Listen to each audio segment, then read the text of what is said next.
देवरिया से जहां शलभ मणि त्रिपाठी, इलाहाबाद पश्चिम से सिद्धार्थ नाथ सिंह को टिकट दिया गया है।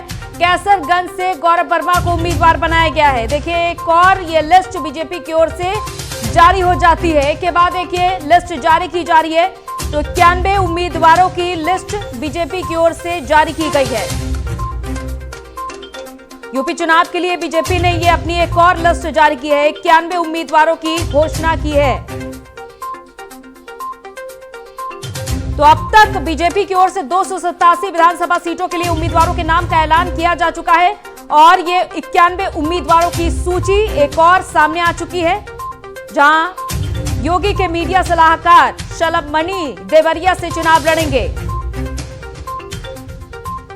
तो आज ये प्रत्याशियों की लिस्ट जारी हुई है। 91 उम्मीदवारों के नाम फिलहाल बीजेपी की ओर से सामने आए हैं। लखनऊ से हमारे ब्यूरो चीफ दिवाकर त्रिपाठी जी हमारे साथ जुड़ चुके हैं। दिवाकर जी, ये देखा जा रहा है कि अब एक और लिस्ट सामने आई है जिसमें कि शलभ मणि को देवरिया से उम्मीदवार बनाया गया और लखनऊ से किस किस को प्रत्याशी बनाया गया है। क्या लखनऊ कैंट को लेकर भी यहाँ पर बात कुछ साफ हुई है? बिल्कुल, देखिए 91 प्रत्याशियों की सूची जो है वो कहीं कहीं जारी कर दी है भारतीय जनता पार्टी ने। अगर लखनऊ की बात करें तो फिलहाल लखनऊ में अभी किसी को भी टिकट जो है वो नहीं दिया गया, यानी कि लखनऊ की सीटें जो है वो अभी संभाल के रखी गई हैं।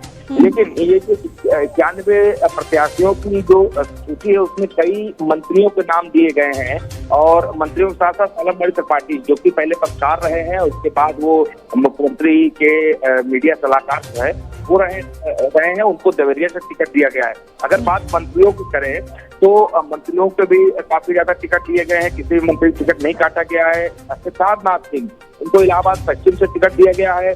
इलाहाबाद दक्षिण से नंद गोपाल नंदी जो कि कैबिनेट मंत्री रहे, उनको टिकट दिया गया है। इसी के साथ साथ अगर बात करें तो सतीश चंद्र द्विवेदी जो है उनको इतवा से टिकट, कई बेसिक शिक्षा मंत्री रहे हैं। इसके साथ साथ जो है वो जो शाही को पठार देवा से मंत्री रहे, उपेंद्र तिवारी स्वतंत्र प्रभार मंत्री रहे केरला से और गिरीश सिंह यादव जो राज्य मंत्री रहे जौनपुर से। यानी कि देखा गया कि जो विधायक है मौजूदा और जो मौजूदा मंत्री हैं उनको जो है वो काफी ज्यादा इस लिस्ट में टिकट दिया गया, उनको प्रत्याशी बनाया गया है। टिकट किसका काटा गया है? क्योंकि हर लिस्ट में देखा जा रहा है टिकट भी काटे जा रहे हैं। बिल्कुल, देखिए टिकट तो काटे जा रहे हैं, हर लिस्ट में देखा गया। आप अयोध्या में देखिए, अयोध्या में वेद प्रकाश गुप्ता कहीं कहीं बनाया गया है प्रत्याशी। अगर बात करें तो जैतपुर की अमरीश रावत को दिया गया। बाराबंकी सदर से जो है वो अरविंद मौर्य को टिकट दिया गया है। लेकिन टिकट तो काटे गए हैं, लेकिन इसके साथ साथ जो है वो कहीं कहीं पुराने जो मौजूदा विधायक है उनको भी भरोसा जताया गया, जिस तरीके से घमासान मचा था। ये कहा जा रहा था कि कई विधायक जो है छोड़ के चले गए थे और कई मंत्री जो है वो भारतीय जनता पार्टी छोड़ के चले गए थे। इसके बाद भारतीय जनता पार्टी ने अपना कहीं रणनीति जो है बदली है। पहले जो 140 तकरीबन जो मौजूदा विधायक उनके टिकट कटने के आसार थे, उनकी 20 बार जो है वो अभी जो है बदल दी गई है। अब क्या है कि कम जो मौजूदा विधायक के टिकट काटे जाएंगे, तो यही वजह रही है कि टिकट जो है वो काफी कम लोगों को काटे गए। बिल्कुल, राज्य मंत्री श्रीराम चौहान का भी टिकट काटा गया है।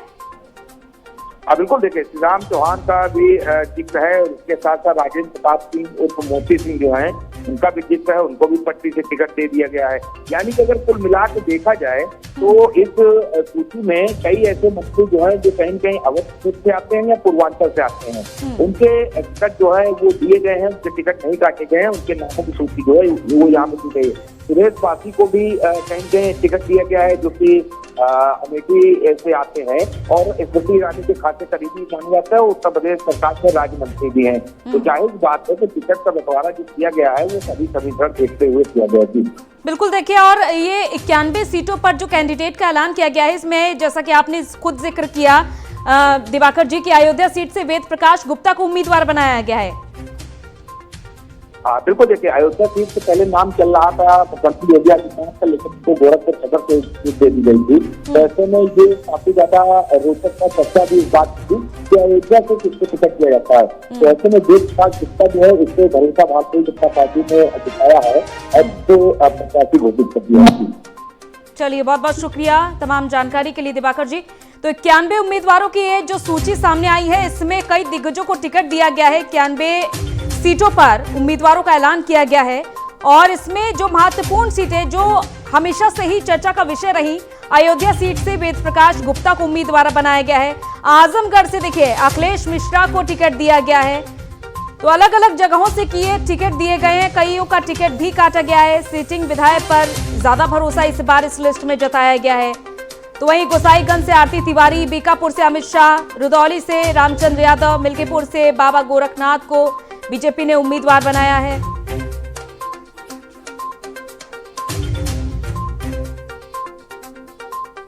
तो अब ये देखा जा रहा है कि एक एक कर उम्मीदवारों के ऐलान किए जा रहे हैं और कुल 287 उम्मीदवारों की लिस्ट अब तक सामने आ चुकी है बीजेपी की ओर से। अब ये देखना होगा कि आगे कौन कौन सी सीटों को लेकर बीजेपी की ओर से रुख साफ किया जाता है। फिलहाल मौजूदा समय में जो पूरा फोकस है बीजेपी का वो पश्चिमी यूपी में है, क्योंकि पहले और दूसरे चरण के लिए पश्चिमी यूपी की सीटों पर ही चुनाव होना है 2 चरणों में। और ये अब ये देखा जा रहा है कि धीरे धीरे कर सीटों को लेकर भी मंथन जारी है और ये नाम हमारे सामने आ रहे हैं। अब 91 उम्मीदवारों की सूची हमारे सामने आ चुकी है। हैदरगढ़ से जहां दिनेश रावत को टिकट दिया गया है, दरियाबाद से सतीश चंद्र शर्मा को टिकट दिया गया है, चिल्लूपार से राजेश त्रिपाठी को टिकट दिया गया है, गोंडा से प्रतीक भूषण सिंह को टिकट दिया गया है और वहीं ये एक और लिस्ट हमारे सामने आ चुकी है।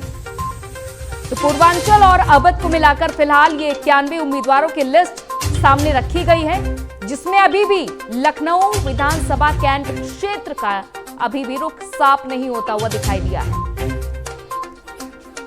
क्योंकि ये भी देखा जा रहा है कि कहीं ना कहीं बीजेपी पर भी प्रेशर है। तमाम जितने भी क्षेत्र हैं वहां पर सपा आरएलडी का ये गठबंधन क्या अपना रंग जमाता है, ये फिलहाल देखना होगा।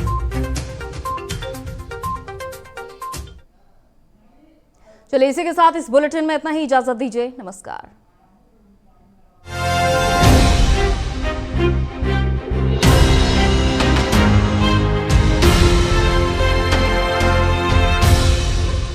ये है प्राइम न्यूज।